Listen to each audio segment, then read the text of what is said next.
First of all, I'd like to thank Greg and all the organisers of this event for inviting me again to present to you. It's a pleasure and honour to be presenting to you this afternoon. It's wonderful to see, in particular, an awful lot of young people that seem to be young 5, 6, 7 years ago, just teenagers.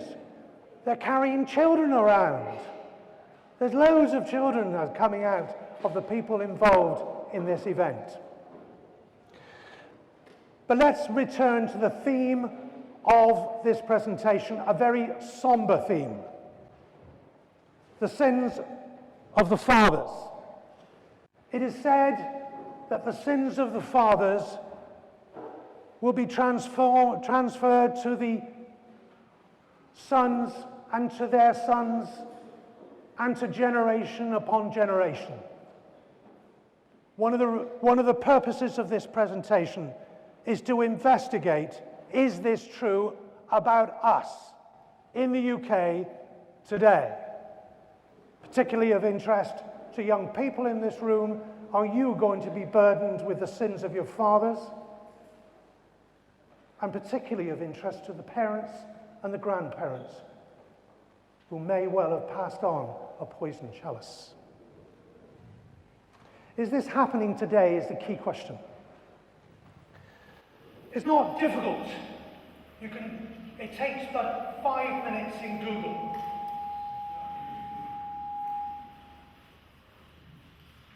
But again, it takes but 5 minutes in Google to get headlines like this: the battle over late abortion figures, to make them public. Half of Britons are in debt, and big debt. Highest abortion figures, 200,000 a year.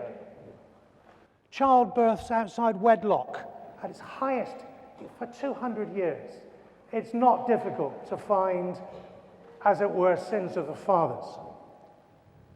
The key question is, are these the results of the sins of the fathers and, of course, of the mothers and of the grandmothers and the grandfathers? Because the age group that is in what they call the baby boomers, that are now in the 50s and the 60s, they may have an awful lot of explaining to make to their grandchildren as to why the chalice they've passed on to them is such a poison one.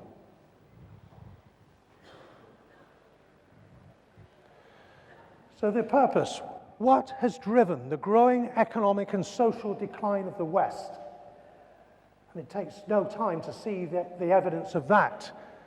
One of the headlines I didn't mention just now: will America lose its AAA credit rating? Well, truthfully, it's almost lost it already. America has a debt so huge it cannot pay it off. What has been the driving this decline? Well, this is the model we're going to use. Well, if you listened to the previous speaker and to some of the things that people in the past have been saying, one of the things that strikes you is, were they mad? Did they actually believe all that nonsense they were talking? Madness.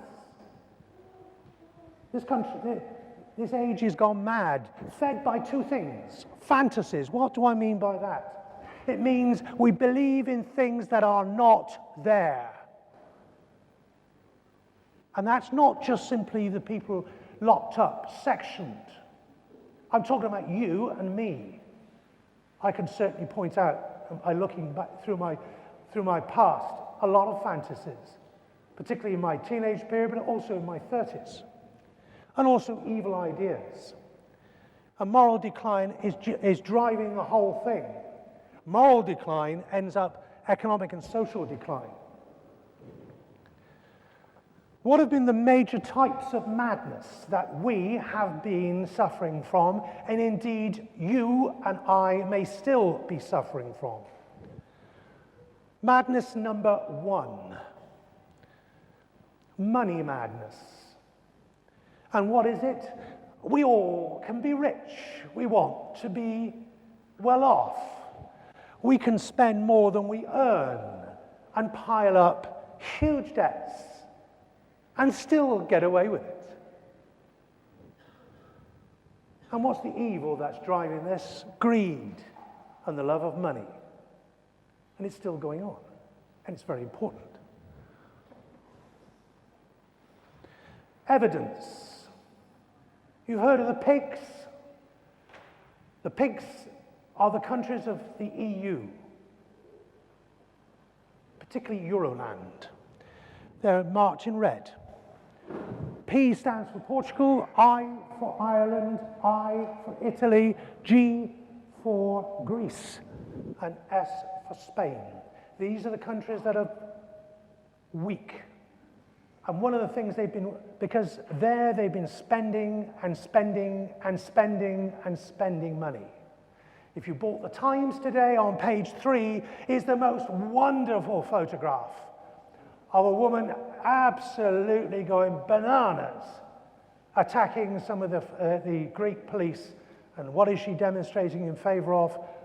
The huge money privileges that the public sector in Greece has been paying for the last 20 years. More on later on. This money madness may well change. When I made a presentation in Ireland, this kind of stuff is immediate. They're suffering. They've already gone through it. They're going through it. What about us? All the talk about the cuts, they haven't really started, ladies and gentlemen. You wait till this time next year. For instance, only a couple of years ago, 3 years to be precise, this country was not even saving at all. It was spending more than it said that it earned. It was right. It's a mad situation. In history terms, never happened before. Even now, it's crept up to 2%. We love our spending. If you doubt my words, just go to Oxford Street.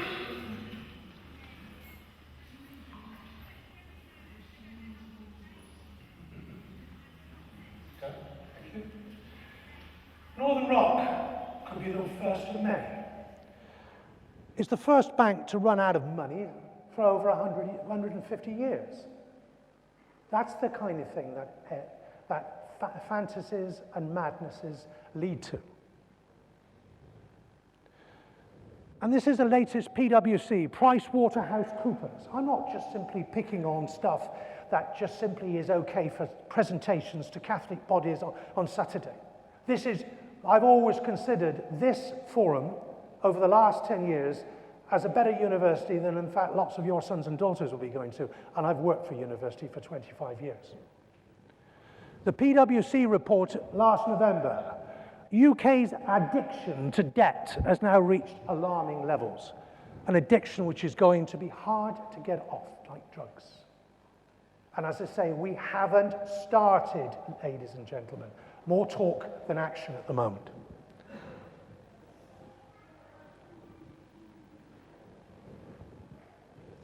Madness number 2. Madness about the state. You won't hear this elsewhere. This is a fantasy which is a lot of older people in this room and outside. Fantasies about the power and capability of the state in this country. That the state can spend more than it taxes and pile up huge debts with no serious negative effects. All for the so-called shibboleth of growth. But let me tell you now, that's nonsense. It's based on an out-of-date 1930s economist called Keynes. And what's the evil? Greed and power. We'll see. Let's have a little look. We British have had fantasies about the state, that we think it can do things like run hospitals efficiently, run schools for the benefit of not just the bright girls, but the thick boys. When I was a chief examiner of teaching, the test was for a teacher, can you teach the thick boy? Not can you teach the motivated, already there, with it girl who's already in fact got the answers anyway. Key thing. And it can and will pay big pensions and early retirements. How many people have retired in their 50s, early 60s? My son-in-law tells me his headmaster, he's a teacher, his headmaster has just retired in his late 50s. They're paid a lot of money, and they get a load. Their pension is a big proportion of their salary. And the state can afford it, and more like them. Fantasy about pensions. And it's not just the teachers. Let me introduce you to the august body of doctors. And Dr. Hamish Meldrum, chairman, he's a Scot. He's, I think, a GP in Whitby, somewhere around there in Yorkshire. And what did he say recently? Don't you touch our pensions. Doctors and NHS staff are willing to be reasonable on pay, but would not accept any losses of changes to their pensions. The pension fantasy. They all want to retire early on big money and go and live in France or somewhere, or Spain. If you really want a crisis, play around with the pensions. Oh yes? And the state can pay? We must be joking. Lots of us have believed in this God, the state. It is actually a heresy. We've believed, and in fact, we're part of it. I have to confess, the universities are part of it, where I have worked. They have pension schemes that pay off at the age of 60, but only about 50% of salary. It's not as good as the rest. Unlimited power to pay, where's the money going to come from? Despite not enough children to pay for it, where are they going to get the money to pay all these fancy pensions? I remember when I made the presentation in Ireland, a man came to me afterwards and said, I know what you said about those people retiring early in the public sector, but they've just offered me a nice, cushy offering. Do I take it? Well, that was difficult to answer. I said, if you do, you must spend nearly all your time on pro-life work. Thank God for that. Not in this country only, ladies and gentlemen. Let me introduce you to a fantasies à la française. Or française, I suppose it should be, feminine. What are these demonstrating for? The ability to retire in their 50s, when they're only in their late teens anyway. What? People have gone mad. Well, perhaps we always thought the French had gone mad. I don't know. But the point is, what are the realities about the state? And this is going to have an enormous impact on lots of things, pro-life included, and I'll explain later on. It's inefficient. It's incompetent. It's bureaucratic, it's high cost, and it loves secrecy. It's only in recent years we've actually been given the privilege of knowing which consultants have high death rates. It's secret for years. But the truth is, all around the Western world, us included, the state is running out of money. This one is. This one is still borrowing to pay most, if there are any teachers in this room, doctors in the room, anybody in the public sector, around about 3 to 4 months of your pay now is borrowed. Oh, and let's go back one. Overwhelmed by costs. Yes, what are these costs of our behavior? Human beings are imposing enormous amount of costs on the government, particularly through the National Health Service, through the social services. And where's the money going to come from? This is the sum of money that the government alone, not the country, is in debt to. And if you noticed, in March, this was February 2011, March 2011, it gone up 19 billion. By the way, did the government announce that publicly? No, it didn't. It was buried in good news. They talked about everything else, but not this. The government was, last year, it was 19.5 billion. Where's the cuts? They haven't happened. So who pays for this madness about the state? Well, dead patients do. I've recently been doing a consultancy, which involved me passing this hospital on about 20 occasions. This is the hospital where the number of deaths was over 1,200. Figures come from an independent report published by the government. That inquiry is still going on. The incompetence and bad standards of the staff have led to more than 1,200, nobody knows really. And what did one taxi driver, I always ask taxi drivers what they knew about the inquiry. And one said to me, and this is only hearsay, of course, he said, well, I picked up someone who was very highly connected, and he told me this wasn't the only hospital in the country. So dead patients are paying for this fantasy about the state. Illiterate school children are paying. A quarter of our children are leaving school without proper reading and writing capabilities. Other taxpayers pay by subsidizing or encouraging costly lifestyles. This is going to get more and more important. You wait till the ordinary person is squeezed more. We'll start thinking, what are we doing subsidizing people with costly lifestyles? And we'll look at those in a minute. And the paying of bad behavior. Why should we pay for the consequences of other people's bad behavior? It's not necessarily Christian. The well-behaved pay. I don't mean anything perfect. I mean people who don't just do this. Teenage sex is very, very expensive. One-parent families are phenomenally expensive. Cohabitation is expensive because it's more likely to break up and cause costs. Drug takers cost money. STIs, sexually transmitted infections, cost a fortune. Smokers cost a lot. Binge drinkers cost a lot. And the obese. That's what I meant by piling up the costs. We have created a system, the state is taking upon this cost, and it's simply overwhelming it.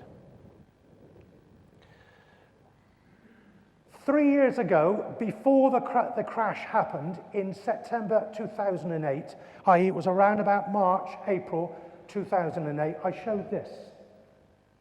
I got it from a Standard & Poor's report. This was a prediction based on evidence before the crash. And what does it show? The credit ratings. The top line is the highest one, AAA, and the bottom is what they call spec, or speculative, or junk. In other words, you're borrowing, you are classed as a junk borrower. And these were the predictions that what would happen to Germany, France, UK, and the USA, and when they would start losing their credit ratings. And this is big time. This isn't something far away from you and me. If that goes up, our mortgages go up. Sorry, if that goes down, our mortgages go up. And what's happened? This is the situation before the crash. The situation now is worse, but no one's telling you. But governments should refuse. What's the latest scam? Is that governments shouldn't pay back all their debts, and nor should we. People should be allowed to default. This is the fancy word. What it means is they refuse to pay. And by the way, what's the latest for Greece? That they should go back to the drachma and not pay their debts back. And that's the lesson that's going to be passed down to the people. We live in an age where people want to pile up the debts, want their 4x4s, and all the rest of it, don't want to pay for it. And I'm sorry for those who consider themselves socialists in this country, in this room. I hope you won't be offended, but this is without a doubt my forecast. Just as I put that last one in 2008 because I could see things the way they're going. We're seeing the death of the state. It's incompetent, it's falling apart, it cannot cope with things. The truth is, where are you going to get care from in the future? But as we move out of that particular fantasy, let me introduce to you father and son. Nowhere is this fantasy of the state power, the state competence, and the state pensions greater than in Greece. Father Andreas built up the socialist state. They paid bonuses to their public sector workers at Christmas and Easter. They could retire in their 50s at 90% salary. Guess what his son has had to do? Start dismantling his father's legacy. And the fantasies about the government are going to affect all Western countries. And this leads us into madness 3. Madness 3, the demographic madness. That we can have it all, and don't we want it all? Without children, because they just smell. And benefits without costs. Where are they going to come from? Oh, it doesn't matter that we work for the state. We're all right, it's part of our salary. We'll hear all the arguments. We'll hear them all again in the next several months. What's driving us? Selfishness. Me, me, me. And greed. Let's explore. Go back to Greece for a moment. They're suffering from 3 madnesses. First of all, the money madness. The government everybody was on the fiddle in Greece, and I'm not in any way being anti-Greek. Everybody was on the fiddle. People were not paying their taxes, particularly the professional classes, dentists, doctors, etc. And what were they doing? Lying to the EU so as to get into Euroland. The data they provided, the statistics, were lies. This state madness, that the state, despite everything, can offer these fantastic offerings to people and get away with it. And then on top of that, the demographic madness, a total fertility rate, that's the number of children that a woman has in her lifetime, of 1.4. You need 2.2 to have an even population to reproduce itself. 1.4 is one of the lowest in Europe. So this is a country that is suffering. No wonder it's in trouble. More madnesses, ladies and gents. Look at the total fertility rates around Europe. Leave Turkey alone for a minute. The highest is France, 2. Ireland, 2. That's Republic of Ireland. Lowest, you've got people like Belarus and Romania, 1.2, 1.3, Poland, 1.3, Russia, 1.4. These are all well below reproduction rates. These countries are just simply not, as it were, reproducing themselves. So what fantasies led to the demographic madness? Why did people do it around Europe? Well, they all believed that you could have pensions without enough children. Why, I do not know. Where do you think they're going to come from? Thin air, benefits without costs, those unemployment benefits, all those other benefits. Who's going to pay for them? And lastly, they seem to think you could have greed without consequences. The key thing to remember, ladies and gentlemen, is like a physical law, any human action has a consequence, even if it's on other people. The selfish fantasy of child-free. A quarter of all women now, in their 30s, have no children at all. Don't want them. English book, American book, American book. This is a Nikki DeFago, child-free and loving it. This is a more recent one, that's a couple of years old. This was in a magazine I picked up in The Doctors. Because unfortunately, for poor men like me, there's nothing but female stuff to read in Doctors. Why they don't have some decent men's stuff, I don't know. But I picked up this, and here was this article, and I took it away with permission and got it scanned. Young, single, and sterilized. I don't want children. Being child-free. Here are the comments by various, mainly women. I may be selfish, but I'm not letting my selfishness affect others. You what? This is an educated woman, remember?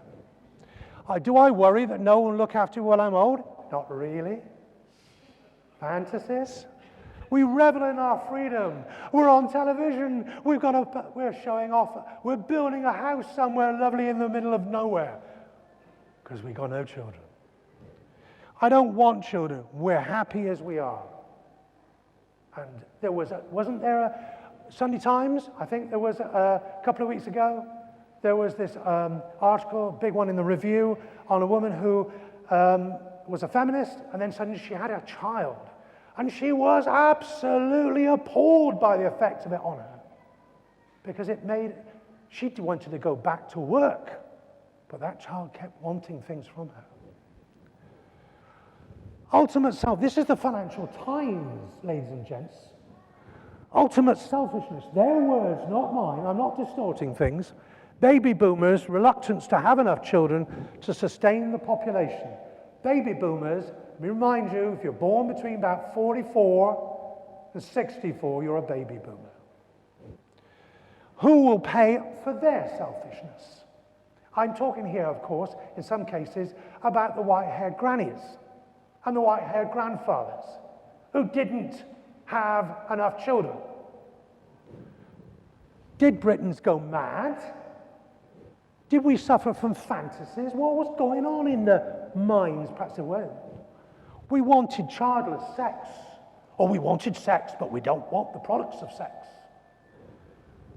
And yet we didn't think there would be any effect on their UK's ability to pay benefits and pensions in the future. Perhaps we didn't think about such issues. Did we really care? Not really. Did we think we'd be okay? If we thought about it, we probably did. We can do what we want. We can have it all. That's the mentality. It is not, of course, rational. What have been the consequences of this demographic madness? Well, let's count them up. About 7 million abortions, and about 14 million have been lost through contraception and sterilization.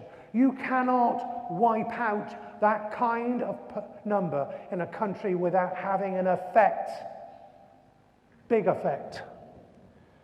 For every child aborted, another 2 have been lost through contraception and sterilization. How many Catholics have been on the pill? How many Catholics have been sterilized? So-called Catholics, chinos, Catholics in name only. What are the consequences of demographic madness? Fewer taxpayers supporting more, which will lead naturally to more taxes, lower levels of healthcare, we've got them already. Was there not a report by the Ombudsman only about a month, 6 weeks ago, about the terrible care in our hospitals for old people? And lower pensions. And the lower pensions are coming. They've just revalued them, haven't they? And the big fight is going to go on in the court soon about RPR and CPR. What does that mean? Will you get your annual increase in your pension according to inflation measured by the high RPR index or the lower CPR? The government's just moved to CPR. It's got to move and stand by for lower pensions anyway. Who is going to nurse the boomers, the baby boomers and the dinks? Who are dinks, ladies and gentlemen? Dinks. Any dinks in the room? Hope not. Double income, no kids. Other people's children? Who's going to pay their salary, their pensions? Who's going to pay their old age pensions? Who will pay for our demographic madness? The madness of the boomers. Let me tell you now, this is the interesting thing. Remember the slide back there when we said, well, we didn't care, we didn't know, we didn't really realize? Oh, yes, we did. Because when it comes to this question, as who is going to pay for it? Are you going to suffer for the consequences of your madness? The answer is, not us. Get someone else to pay. Proof coming up. Let Eastern European countries pay, particularly the Baltic countries, also, in fact, Poland. These are the countries in particular that came in the 2004, they call the A8 countries, into the European Union. Immigration from Eastern Europe of women brings women in who are willing to have children, where we're not. But this is the point, and I appeal to those of you who are socialists, who think of poor countries. Western European countries, us included, are taking many immigrants from poor countries. These are poor countries, with a standard of living a third of ours or lower. With declining populations, and as you can see from the total fertility rate, not reproducing themselves. Oh, but they want to come. Not quite. Only 7 days ago, Germany opened its gates to. Let me introduce you to one, and the next year you're going to hear a lot more about this. This is the optimum population, people. Make a difference, only have two, sign a pledge here. You've heard of signing the pledge? In the old days it was drink. Now it is don't have more than 2 children. Well, actually, it's obviously more, it's less than that. Now, Matthew Paris, before I get attacked, Matthew Paris is a superb journalist who, roughly speaking, 2 out of 3 articles are worth reading. Really, he's just been made the columnist of the year in the Times. He's a wonderful journalist, but he also writes clear rubbish too. If you want to save the planet, stop breeding. Oh yes? And what will happen to your pension, Mr. Paris? We've got to stop our own human race breeding so fast. What evidence have you got? This is supposed to be a scientific era, Mr. Paris. We must study China's example. What? Well, you mean the country that kills children, forcibly drags women into abortion? Oh, yes. I mean, sometimes, Matthew, but he's a great journalist most of the time. This is a Chinese poster. Carry on, implement the norm. This is the one child policy, lower births through state coercion. 11 million abortions, a lot of them forcible. And you'll hear a lot more from this man over the next 18 months, because he's winding up. He's already, and this, I'm sorry, I don't normally put a lot of text on the screen, but I want you to read it, and I do not want to be accused of editing people's text. I've never seen a problem that wouldn't be easier to solve with fewer people. You know what? Like changing a wheel? Come on, it's nonsense. Population control is the greatest challenge facing the planet. Assumption. Frightening population growth. Where's your evidence? Explosion in human numbers. Where? Only flat earthers deny there is a population problem. Yes, but are you not a flat earther for even saying that? And I put in, that's what he was going on. The Catholic Church's doctrine on contraception is a major factor in the problem of population growth. As we shall see in a minute, nonsense. But you're going to hear a lot more, because he's the head of a group, or part of a group, from the Royal Society. The Royal Society is coming out in 2012 with a report on population. Now, you can't switch on the television these days without seeing him and hearing him. He's always on about something. You'll hear a lot more about population in the next year. Stand by. He's a great presenter. Fantastic voice. I work with the BBC. He's a great man in charge of departments. He was a superb head of department. But he's talking rubbish in this area. He's like a lot of academics. There might be a few academics in the room from universities. You know as well as I do what happens to some academics. They get really a wonderful name for, I don't know, experimental physics or something like that, and then go out and start talking about beekeeping or something like that, and don't know what they're talking about. In other words, do we understand the terrible effects of a falling population? Do they not realize what it would be a dog-eat-dog exercise? Who would be the winners and losers? Okay, the population's falling, and the only way you can knock it down is either get rid of the births or knock off the old, right? But at the same time, there's going to be, with lower population, there's going to be lower pensions, lower health care, lower benefits. Who is going to be first in the queue to say, I will accept a lower pension? Nice thing, though, ladies and gentlemen, piece of good news, the atheists are a dying breed. People like Attenborough, Dawkins, people like that. Do you know what their total fertility rate is? 1.4, ladies and gentlemen. They're not reproducing themselves. People with balmy ideas, you see, and this was a book called Breeding for God by Eric Kaufman. And this is very, very, very important. The secular believers are unwilling to sacrifice career and lifestyle aspirations to have children, and have them early. You've got to have them early, otherwise you don't have many. Women lose their fertility very quickly in the late 30s, or most of them. What are the demographic realities, ladies and gentlemen, for people like Attenborough, in case you bump into him on a lift, in a lift? These are countries with TFRs lower than 2.2, all the red ones. All the red ones.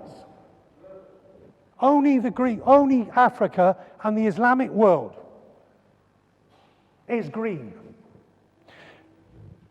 The total fertility rate for China, 1.5.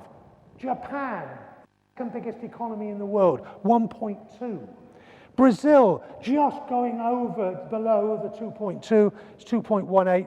And the United States, despite all the Hispanic immigration, 2.1. And look at the ones that are just about to go under the limit. India, 2.6 and coming down fast. Does Attenborough know that? South Africa, they have lots of children, 2.3, but it's coming down. Then a lot of people die of AIDS. Argentina, 2.3. Peru, 2.3. But the big one, ladies and gentlemen, Mexico. Mexico supplies all those immigrants to the United States. That keeps the United States from becoming totally decrepit. 2.3, on the edge, coming down fast. I will not in the future be able to provide the huge numbers that the United States will need. Countries with falling populations, these are actually falling.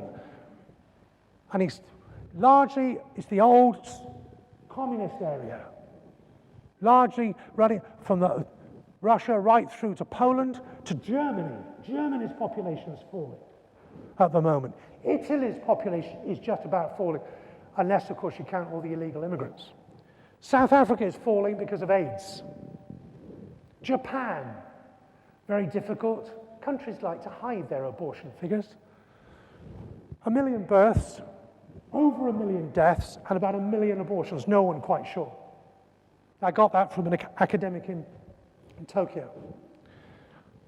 Russia, look at these figures. 1.5 million births, 2.5 million deaths. They're drinking themselves into the ground. 1.6 million, more than births, abortions. Population decline, larger version of the one we saw just now. And as you can see, the effects of that absolutely poisonous philosophy, that poisonous Marxist fantasy called communism. It has actually done tremendous damage to people's minds in Eastern Europe. And the result is a country that, you've got areas that don't want to live, they don't want children. Population. In the future, we're going to say that the pill. was in fact the suicide pill of Europe. Abortion rates. 45% of all births are going to abortions. Women in Russia don't tend to use the pill. 6% in Ireland. Largely the girls come to London. 21% for the UK. Lower, Germany about 14%, France 15%, Italy 17%, and then you're into, in fact, places like Bulgaria, 37%. This is the interesting one, Turkey. Turkey's got a total fertility rate of 2.18. It's already slipping under. It's got an abortion rate of 17% already, nearly as big as ours. Big surprise, so-called Muslim country. India. And the doctors in this room, go back and thumb through your Lancets. You'll see a wonderful article on this. Where have all the girls gone? They're missing. 40 million of them are missing. Why? Because they kill the girls before they're born. All around India, there are, in fact, scanning situations where you can go and have your pregnancy, your abdomen scanned. They can say it's a boy or it's a girl. They're not allowed legally to do it, so it's a wink or a nod or whatever. And if it's a girl, in some parts of India, you are in trouble. For those of you who don't know where Haryana and Punjab are, that's the top left-hand bit of India. India, kind of big triangle. Haryana and Punjab up the top left, next to Pakistan.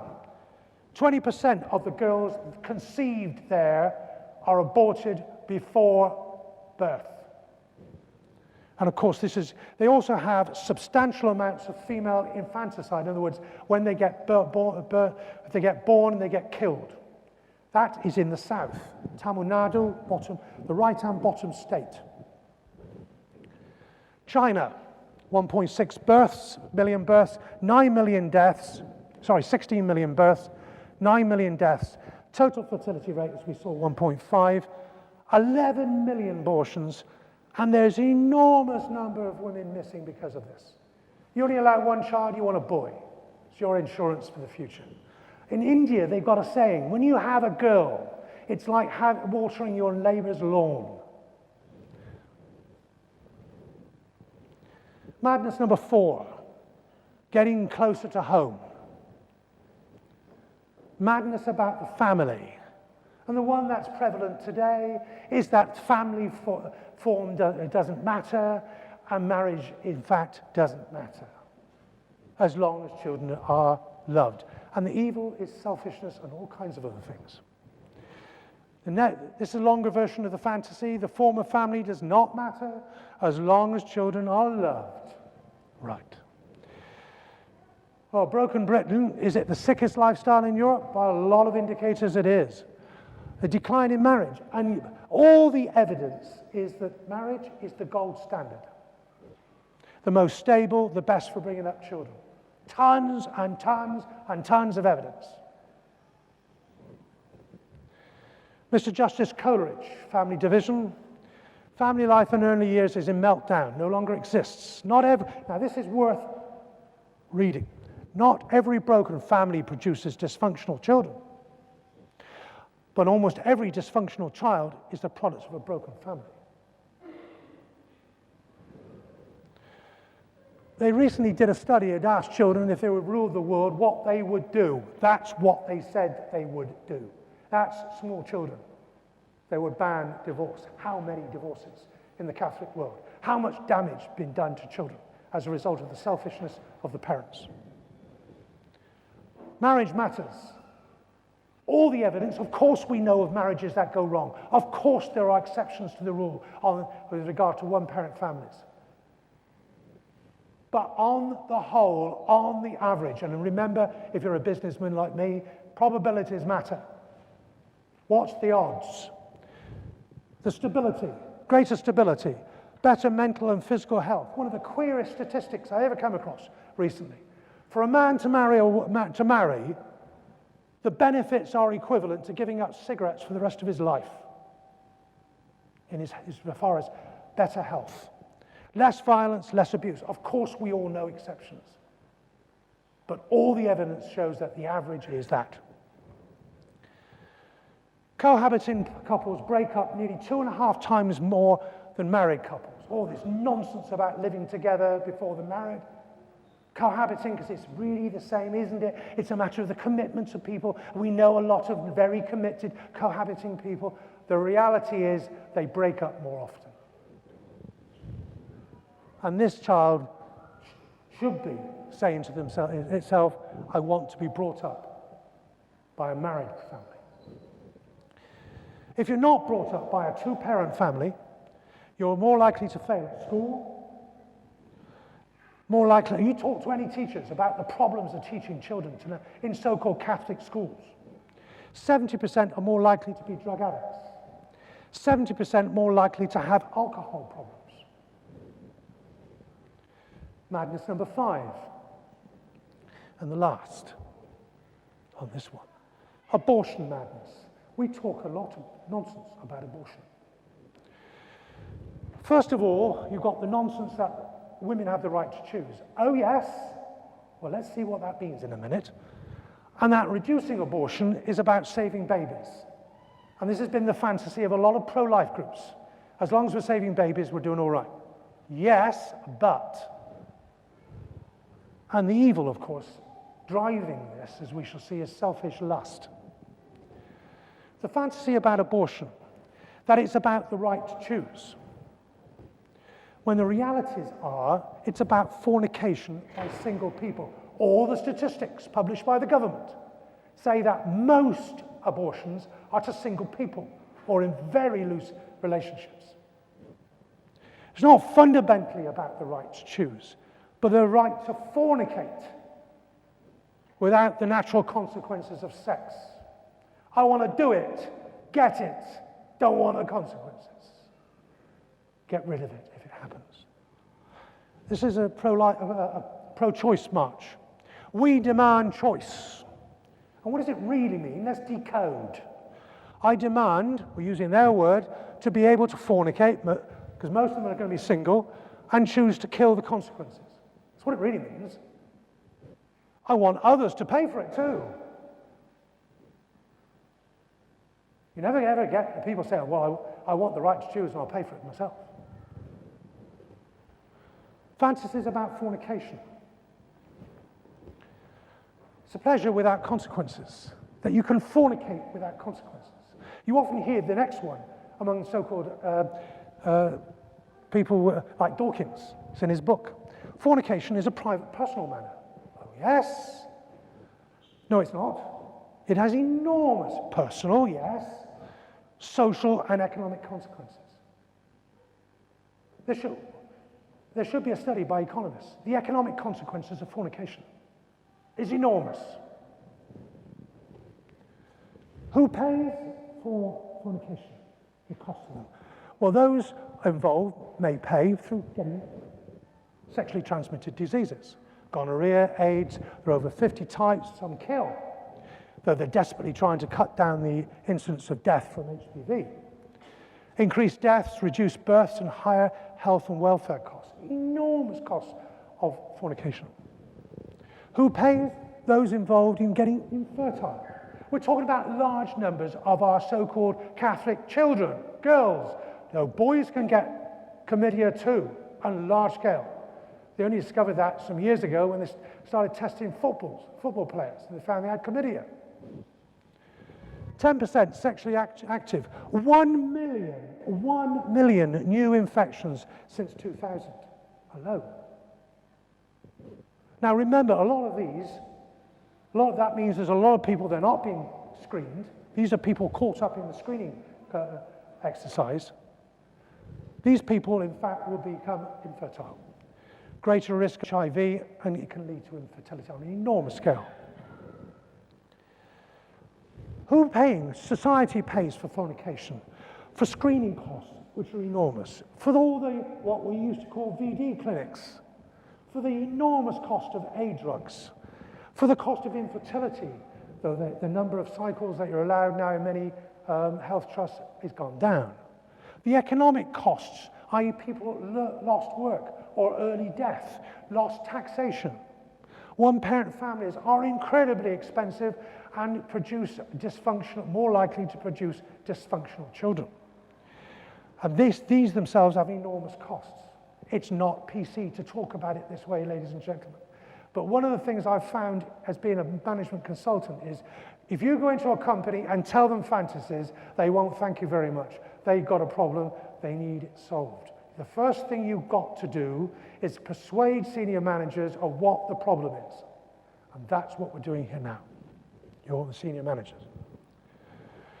On every packet of condoms, there should be a sign that says this: fornication can kill. How can fornication kill? Because it leads to babies and you don't want them. Because it leads to abortion. The reality about fornication is that if you take away moral restraints and you believe the fantasies about fornication being a personal and private matter between consenting adults, that it leads to abortion. There was a book recently published in America by an ex-head of Planned Parenthood. And she was asked about how IPPF build up the demand for abortions in America. Do you know what she said? She said, we get them to contracept because we know it's going to go wrong. In other words, get the people, in other words, the scam of saying, we will help you prevent unwanted pregnancies by educating you and providing you with contraceptives. Fine, we know it's going to go wrong, you're back for an abortion. Thank you very much. That's the realities of life, because abortion is a business. It spreads AIDS and STIs, increases infertility, and, let's bring another little error, it increases poverty and inequality, because it's the major generator of one-parent families, and one-parent families are the major source of child poverty. Not my figures, government figures. There will be no end to abortion in this country, and never will be, until you decrease the demand for abortion. And you help to resist the fantasies and selfishness that drives the demand for abortion. So save the unborn, yes, I will say. And God bless you all for doing it and for praying outside because that does fantastic amount of good. But save men and women from fornication. This sounds so evangelical and so sort of like, it's not, I'm an economist. Fornication is costly. Let us, in fact, try and reduce the effects. It also creates social havoc. Contraception that encourages the fornication and the selfishness and stupidity that wants sexual pleasure without the natural consequences, and that affects us all. So, in this presentation, we've looked at these things. What has driven the growing economic and social decline of the West? And what can we do about it? The basic model we've been using is this. Economic and social decline has been driven by a madness, and I'm being honest, madness. We all look sane, ladies, but it's a mad world, and we've been acting mad. And in some cases, I'm as mad. Some of the things in this is on me. Fantasies, money, about the state, about children, about pensions, about marriage, about abortion, and the evil ideas of greed, selfishness, and lust. These are the things that have been driving this country in the last 40, 50, 60 years since the baby boomers got going. These are, of course, nothing more than false religions. The term religion, forget about it being just simply something to do with God. I define religion as something that's basically to do with our behavior. And behavior that is full of fantasies and evil ideas produces a madness that leads to decline, and that's where we are.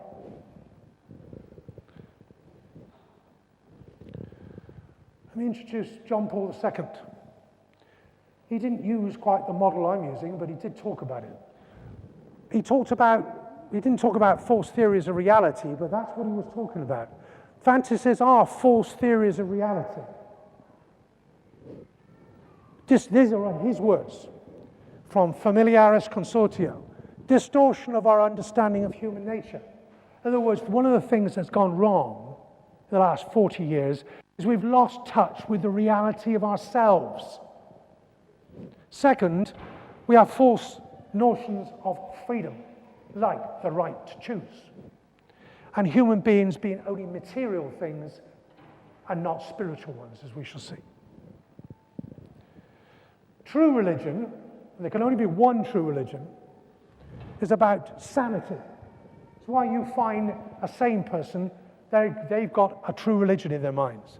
They have an accurate theory of reality. They don't have fantasies, ladies and gentlemen. And they have good ideas. By good ideas, I mean ideas that produce good, make people do good things rather than evil things. And the Pope said something about these too. Human beings are creatures made in the image and likeness of God. They are not just material things. Reality is spiritual. There's a reality out there which is spiritual and not just material. And love is the vocation. And love, we saw earlier, love is sacrifice. And all the ladies in this room know, just for instance, because just how much sacrifice is performed every year by the wives for their stupid husbands. I've been a stupid husband over my years. I know just how much sacrifice that involves. Now, this business of identifying the true religion isn't some nice, evangelical, tub-thumping exercise for Catholics on a Saturday afternoon only and go home and watch the football.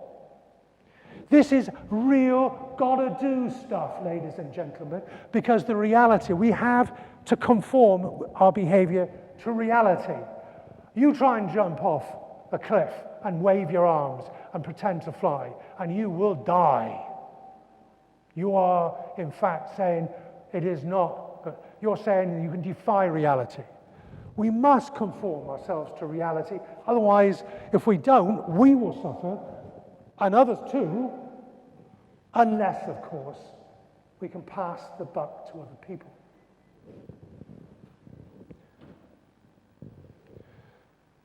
True religion is vital. It tells us what to do. For instance, if we want to reverse the demographic winter, one term used, another one used by the papers, demographic decay, we need more babies. Well, this is not the place to talk about more babies. There's loads of them. But the point is there's not enough babies out there, ladies and gentlemen, not enough. Even now, with our population of 60 million, something in the region of about 800,000 births, when we had a population of 45 million, we had 1 million births. True religion is vital. It tells us accurately what to do. If we want to improve the upbringing of children, we must focus on defending marriage because it's the best bet. If we want to end abortion, we have got to eliminate these two. Because if you don't deal with the cause, you will not change the effect. And we need to teach something old-fashioned called chastity. Chastity is about sex is for bonding within marriage and for babies. Chastity is crucial. Chastity is not soft. Chastity is not just something to be told, as it were, in catechism classes. It should be taught in economic lessons. The importance of chastity to an economy. Now, different religions cannot all be true.